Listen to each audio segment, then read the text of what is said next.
Liên Hợp Quốc tái áp đặt lệnh trừng phạt, tiền Iran mất giá kỷ lục. Giá trị đồng rial của Iran giảm xuống mức thấp kỷ lục so với USD sau khi Liên Hợp Quốc tái áp đặt lệnh trừng phạt với nước này.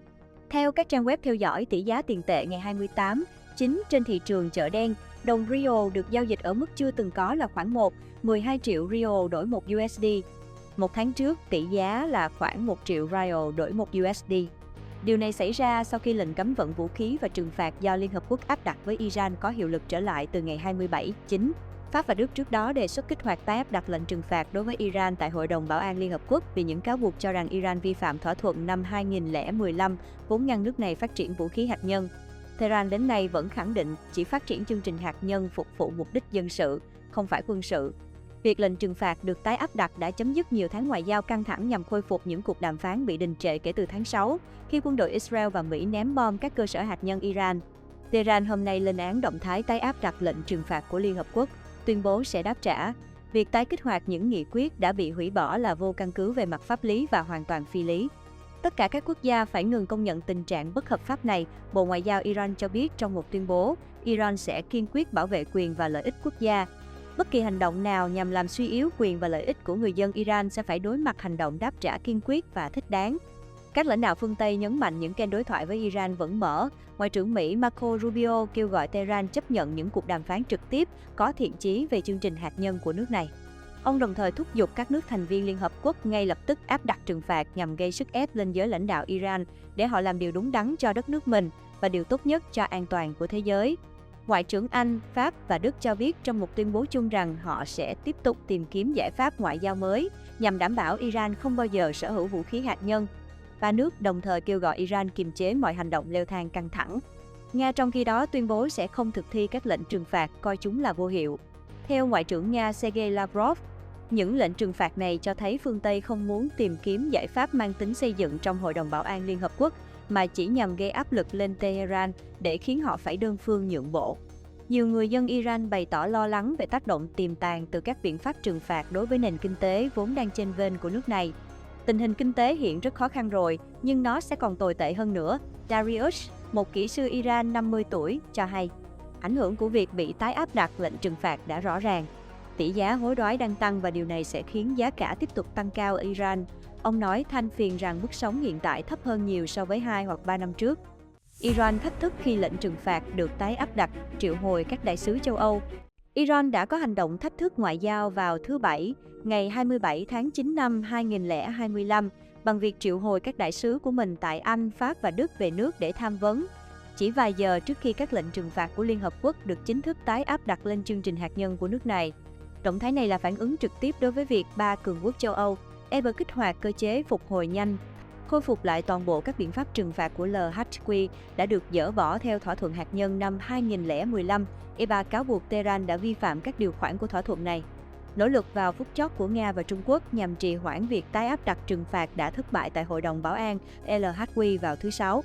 Các lệnh trừng phạt dự kiến có hiệu lực từ nửa đêm, sẽ nhắm vào nhiều lĩnh vực của Iran, bao gồm lệnh cấm vận vũ khí, cấm làm giàu uranium và các hoạt động liên quan đến tên lửa đạn đạo có khả năng mang đầu đạn hạt nhân. Việc này được dự đoán sẽ gây thêm áp lực nặng nề lên nền kinh tế vốn đã lao đao của Iran, vốn đang phải chịu một loạt các lệnh trừng phạt riêng biệt từ Hoa Kỳ. Đáp lại, Tổng thống Iran Masoud Pezeshkian đã thể hiện một lập trường kiên quyết, đây không phải là trời sập. Ông phát biểu khi trở về từ New York, nơi ông đã không thể thuyết phục các cường quốc phương Tây trì hoãn hành động này. Tuy nhiên, ông cũng cảnh báo rằng các nước phương Tây sẽ phải đối mặt với hậu quả nghiêm trọng. Bất chấp những lời lẽ cứng rắn, Tổng thống Pezeshkian khẳng định Iran không có ý định rút khỏi hiệp ước không phổ biến vũ khí hạt nhân, TPP, đồng thời nhấn mạnh rằng chương trình hạt nhân của nước này hoàn toàn vì mục đích hòa bình. Hành động triệu hồi các đại sứ được xem là một tín hiệu phản đối mạnh mẽ, cho thấy sự rạn nứt sâu sắc trong quan hệ ngoại giao giữa Iran và các cường quốc châu Âu. Trong khi Tehran chuẩn bị cho những khó khăn kinh tế sắp tới, cộng đồng quốc tế đang theo dõi chặt chẽ để xem liệu Iran có đưa ra các biện pháp trả đũa cứng rắn hơn trong những ngày tới hay không.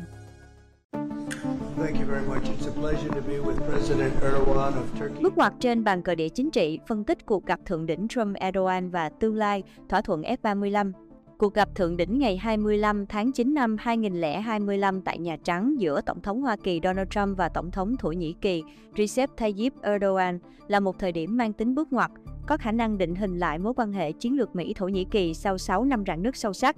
Tâm điểm của cuộc gặp là chương trình tiêm kích tàng hình F-35, vốn vừa là biểu tượng của hợp tác công nghệ quốc phòng NATO, vừa là nguồn cơn của sự chia rẽ.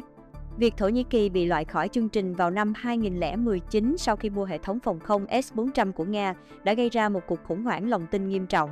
Cuộc gặp này được thúc đẩy bởi phong cách ngoại giao mang đậm dấu ấn cá nhân của Tổng thống Trump và những nhu cầu chiến lược cấp bách của Tổng thống Erdogan, không chỉ là một cuộc đàm phán về máy bay chiến đấu. Nó đại diện cho một nỗ lực tái định vị chiến lược của cả hai quốc gia. Mối quan hệ được mô tả là rất tốt giữa hai nhà lãnh đạo đã tạo ra một kênh đàm phán trực tiếp, có khả năng phá vỡ thế bế tắc mà các kênh ngoại giao truyền thống không thể giải quyết.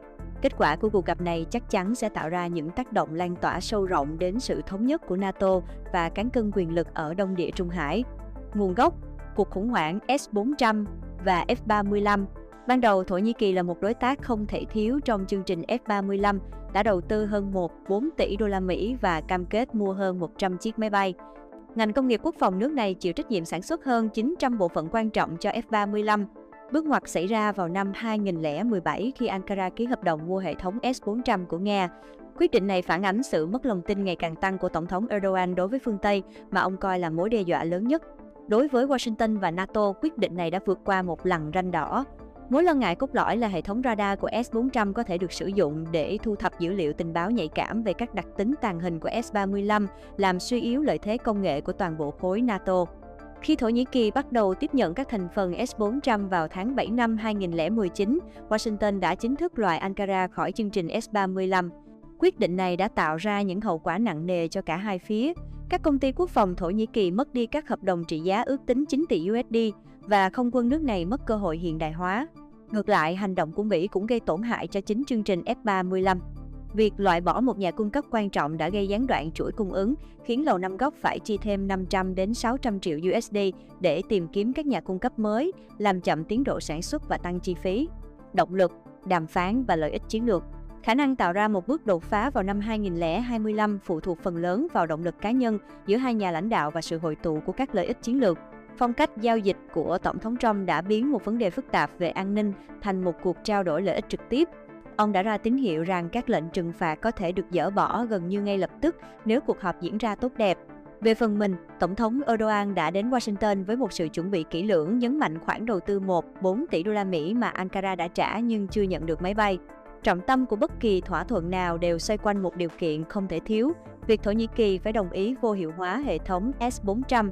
Các phương án được đề xuất bao gồm việc loại bỏ các thành phần quan trọng hoặc chuyển giao toàn bộ hệ thống đến một khu vực do Mỹ kiểm soát tại căn cứ không quân Incirlik. Đối với Washington, việc hàn gắn quan hệ với Thổ Nhĩ Kỳ sẽ củng cố sườn phía nam của NATO, hạn chế ảnh hưởng của Nga và thúc đẩy các lợi ích kinh tế thông qua các hợp đồng quốc phòng và thương mại lớn. Đối với Ankara, việc quay trở lại chương trình F-35 là một ưu tiên cấp bách để hiện đại hóa phi đội không quân, đặc biệt khi đối thủ khu vực là Hy Lạp đang trên đường sở hữu chúng. Điều này cũng sẽ là một cú hích lớn cho ngành công nghiệp quốc phòng và khẳng định lại vị thế quốc tế của Thổ Nhĩ Kỳ. Các lựa chọn thay thế và tác động lan tỏa. Lập trường đàm phán của Thổ Nhĩ Kỳ được củng cố đáng kể bởi việc họ đã tích cực theo đuổi một loạt các phương án thay thế. Mặc dù tái gia nhập chương trình F-35 vẫn là lựa chọn lý tưởng, Ankara đã tiến gần đến một thỏa thuận mua 40 máy bay chiến đấu Eurofighter Typhoon từ châu Âu, một phương án thay thế mạnh mẽ và thực tế. Các giải pháp khác bao gồm mua thêm và nâng cấp phi đội F-16 hiện có như một giải pháp tạm thời và phát triển tiêm kích nội địa thế hệ thứ 5 KAAN như một mục tiêu dài hạn. Sự tồn tại của các lựa chọn này đã mang lại cho Thổ Nhĩ Kỳ đòn bẩy đáng kể trên bàn đàm phán. Kết quả của cuộc gặp sẽ tạo ra những tác động sâu rộng. Đối với NATO, một thỏa thuận thành công có thể hàn gắn một rạn nứt nghiêm trọng, nhưng cũng có thể tạo ra một tiền lệ nguy hiểm rằng một quốc gia thành viên có thể thách thức các nguyên tắc an ninh cốt lõi mà không phải đối mặt với hậu quả lâu dài. Ở Đông Địa Trung Hải, việc Thổ Nhĩ Kỳ có được F-35 sẽ khôi phục lại thế cân bằng quân sự với Hy Lạp, nhưng cũng có thể châm ngòi cho một cuộc chạy đua vũ trang mới. Đối với Nga, đây sẽ là một thất bại địa chính trị làm mất đi cái nêm chiến lược mà họ đã tạo ra trong lòng NATO. Tuy nhiên, ngay cả khi vấn đề F-35 được giải quyết, những khác biệt sâu sắc hơn về dân chủ và nhân quyền giữa Thổ Nhĩ Kỳ và các đồng minh phương Tây vẫn còn đó. Kết luận, cuộc gặp thượng đỉnh Trump-Erdogan đã mở ra một con đường thực tế để giải quyết cuộc khủng hoảng F-35, S-400. Sự thành công của một thỏa thuận cuối cùng phụ thuộc vào sự sẵn lòng của Tổng thống Erdogan trong việc đưa ra những nhượng bộ thực chất về hệ thống S-400 và khả năng của Tổng thống Trump trong việc vượt qua sự phản đối từ Quốc hội Mỹ. Các kịch bản có thể xảy ra bao gồm một thỏa thuận toàn diện, một thỏa thuận từng phần hoặc tiếp tục bế tắc. Bất kể kết quả ra sao, cuộc khủng hoảng này đã mang lại một bài học chiến lược quan trọng.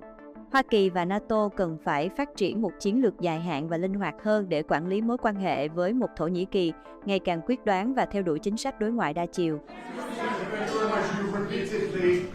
Called out Obama and Biden administrations for their stupid decisions. One example you gave was a refusal to sell the Patriot missile defense systems to Turkey, which resulted in the expulsion of the country from the F-35 program. Now, you are known to be a great deal maker in Turkey. What can you do to undo the stupidity? Yes, CNN. CNN? Well, because you sounded like a nice guy, but CNN is fake news. But you sound like the real deal to me, so I'll answer the question. We're going to be discussing the Patriot system, which is the best system. We'll discuss that. We're going to discuss the F-35. We'll be discussing all of the things that you know about and that some of that you mentioned. And I think he'll be successful with buying the things he'd like to buy. What concrete steps can you say? Well, we'll have to see. We haven't even started yet, but I know he wants the F-35, and he's wanted that, and we're talking about that very seriously. And the F-16, we're in great shape. Certain other things he needed, as you know, and I'm going to see to it that we get that to him. He needs certain things, and we need certain things. And we're going to come to a conclusion. You'll know by the end of the day. Go ahead, please. Mr. President, I will walk back to you. I will walk back to you, Mr. President. Sayın Cumhurbaşkanım, siz Başkan Trump'ın ne kadar barış için çabalar gösterdiğini daha önce de söylemiş bir Cumhurbaşkanısınız.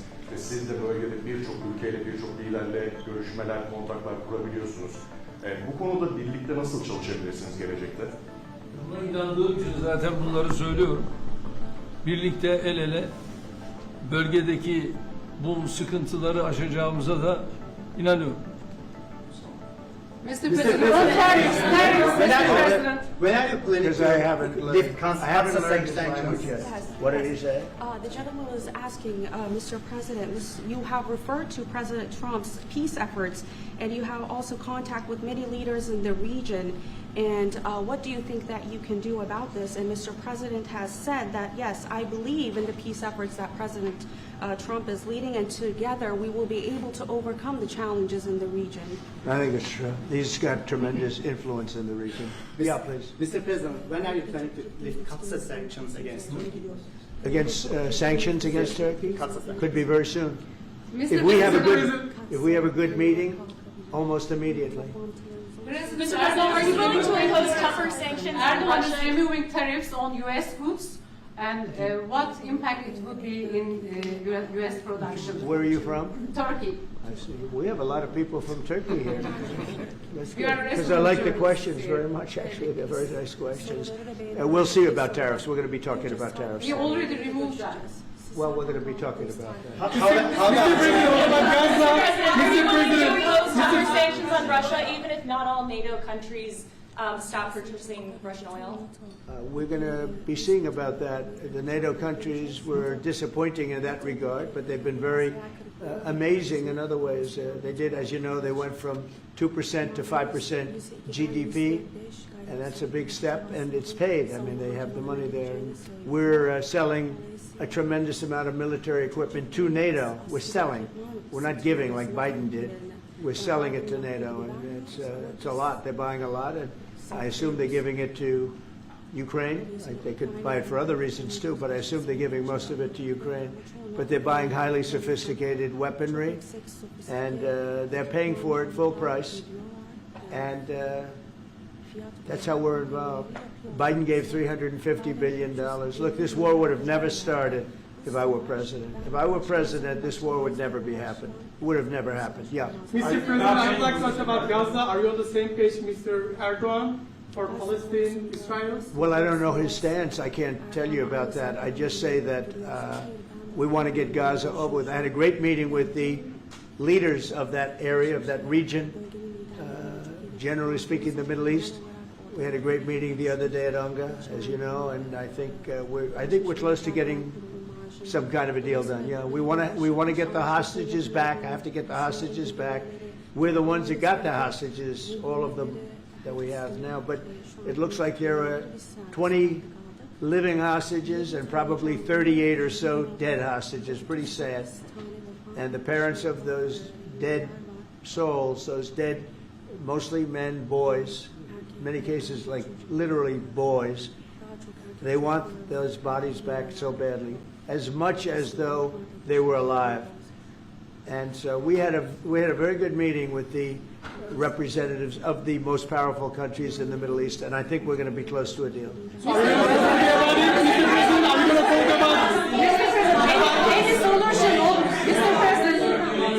Mr. President, we've noticed that in the Ukrainian war and during the Israeli-Iran war, the airspace of the NATO countries is very fragile, and it needs to be stronger. And in that sense, Turkey being the second largest army in NATO, it needs to support its air force and air defense.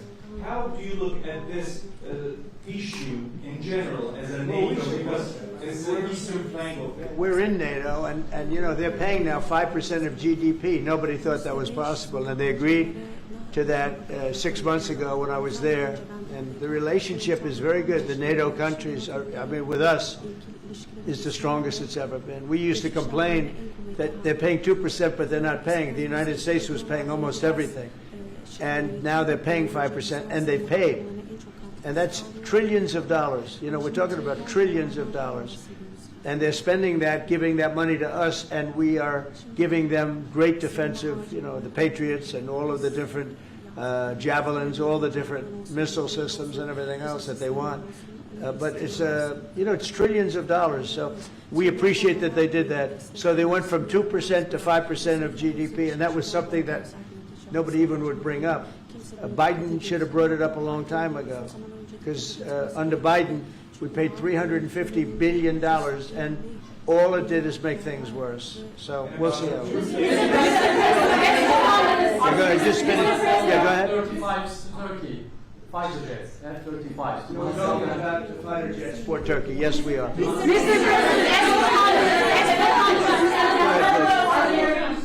going to see any steps going to be taken today about the issue, about the things that are going on in the Gaza, Palestine? Are we going to? It could be today. Yeah, it could be today. We have a very strong dialogue going on with Saudi Arabia. With, I would say, you have 4 or 5 real leaders that are being good. As you know, I met with Qatar, Saudi Arabia, UAE. We met with Jordan. The King of Jordan was there. We had a really great meeting. I think a lot was determined at that meeting. And I have to meet with Israel, and I have to do that also. They know what I want, and I think we can get that one done. I hope we can get it done. A lot of people are dying. But we want the hostages back. We don't want them back, 1 this week, 1 in 2 months from now, 3 later, and you know, like the way it's been going. We got them all back. We got a lot of them back. We got the American Alexander. We got the American hostages back. But we have now 20 plus 38 bodies, dead bodies, and we want them all back. And we want them back at one time.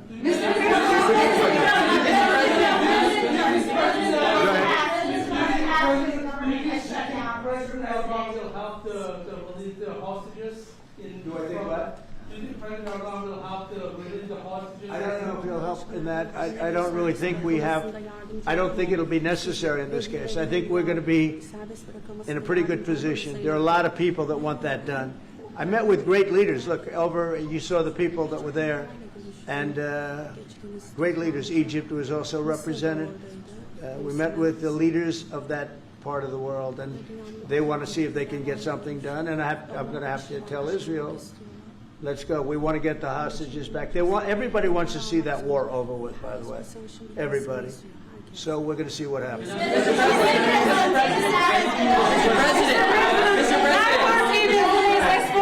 Mr. President. How do you see a joint initiative with President Erdogan to bring the President of Russia, Putin, and President Zelensky to the negotiating table? Well, I can tell you that President Erdogan is very respected by both of them. Everybody respects Erdogan. They really respect Erdogan. I do. And I think he could have a big influence if he wants to. Right now, he's very neutral. He likes being neutral. So do I like being neutral. But he's somebody that if he got involved, the best thing he could do is not buy oil and gas from Russia. If he did that, that would be probably the best thing. He knows Putin like I know Putin. I thought Putin, I settled, as you know, 7 wars, and it's probably more than that if you really want to know the real facts, but 7 wars, and I thought this would be among the easier ones to settle. But I'm very disappointed in Putin. And he's been fighting hard, he's been fighting long, and they lost millions, they lost like 1 million soldiers. And you know, with all of the heavy bombardment over the last 2 weeks, they've gained almost no land. Think of that. They've gained almost no land. And I'm not going to ever call anybody a paper tiger, but Russia spent millions and millions of dollars in bombs, missiles, ammunition, and lives, their lives. And they've gained virtually no land. I think it's time to stop. I really do. A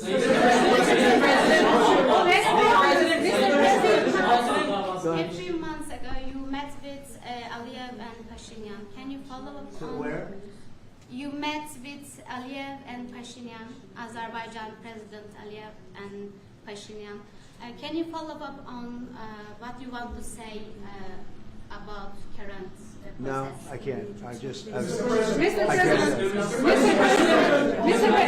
like this guy. I like him. He's from CNN. Fake news, the worst fake news, but I like him. So it's CNN Turkey. I'll get Brian. Go. Syria has been a major issue between the two countries for the past decades. And you said the future of Syria is in Erdogan's hands back in, I think, December and January. And the countries are in the process of integrating regional fractures into the main government. When do you want to see that happen? Well, I think President Erdogan is the one responsible for Syria, for the successful fight in ridding Syria of its past leader. And I think this man is responsible. He doesn't take the responsibility, but it's actually a great achievement. They've been trying to do it for 2,000 years. I said, he does it. He did it. I mean, they're your surrogates. I think you should take the credit for it. I told him, take the credit. For 2,000 years, you've been trying to take over Syria. He took over Syria, and he doesn't want to take the credit. You know, all of those people are his surrogates. But the leader of Syria, the new leader, as you know, I took sanctions off in order to let them breathe, because the sanctions were very strong. But I think we should have a major announcement today. He was responsible for that victory. It was a victory for Turkey, because they've been fighting, as you know, for like 1,000 years. And it never went, you know, it was back and forth, but he's responsible for that. So he would have a lot to say with respect to Syria. But at his request, I took, and the request also of the King of Saudi Arabia, very interesting, and Qatar. They said if you could take the sanctions. We had very strong sanctions. They couldn't have lived with those sanctions, and I took them off to give them a chance to breathe. But the president was one of the people that was responsible for that. He asked me to do it. Mr. President, furloughs are very typical when the government shuts down. Why is the administration directing federal layoffs of federal workers this time? Well, this is all caused by the Democrats. They asked us to do something that's totally unreasonable. They never change. They want to give money away to illegally, people that entered our country illegally. They want to give them massive federal money. And we don't want to do that because it means everyone's going to just keep pouring back. Right now we have absolutely perfect borders like you haven't seen in many years. Even better than I had great borders during my 4 years, but these borders are stone cold closed. You can only come into our country legally now. But the Democrats want to give it all away. They want to open up the borders. Take a look at that. Big thing. They want to open borders again. After what we're going through now, getting rid of prisoners, getting rid of all of these people dropped out from mental institutions, drug dealers, drug addicts, everything. They're putting everybody into our country. It's all ended now. But this is what Schumer wants. This is what the Democrats want. They want to have, and they want to take our money.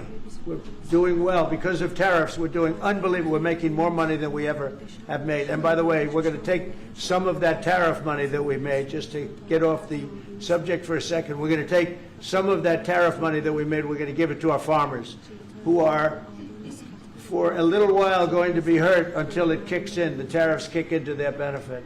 So we're going to make sure that our farmers are in great shape, because we're taking in a lot of money. We're finding, the other day, it was very interesting, they found $31 billion. They said, sir, we found 31. I said, you mean positively, right? They said, yeah, 31 million more than we knew. And they said, we don't know where it came from. I said, check the tariff shelf.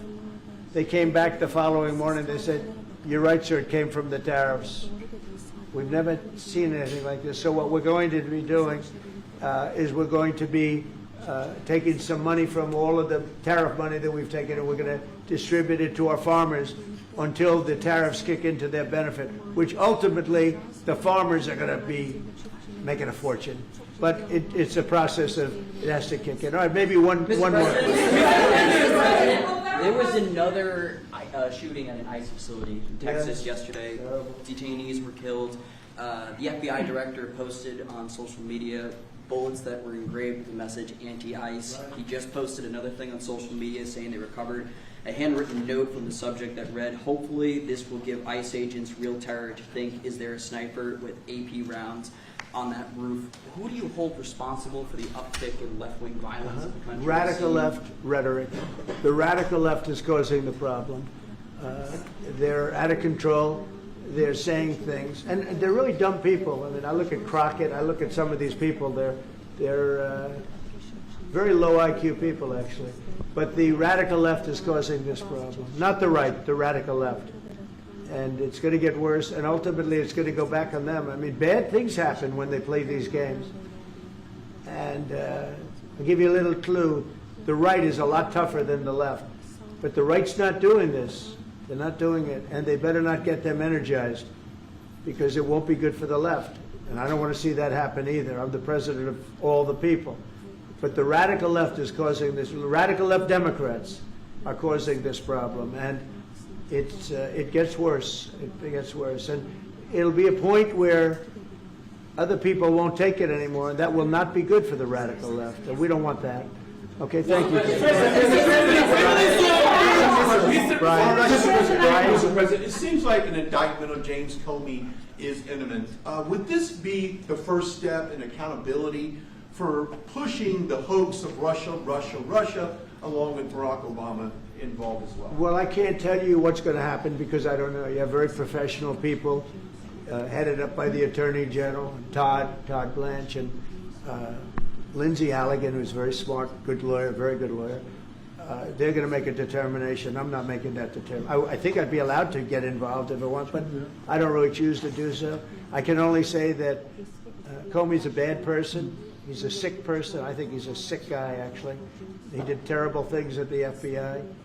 And but I don't know. I have no idea what's going to happen. Thank you very much, everybody.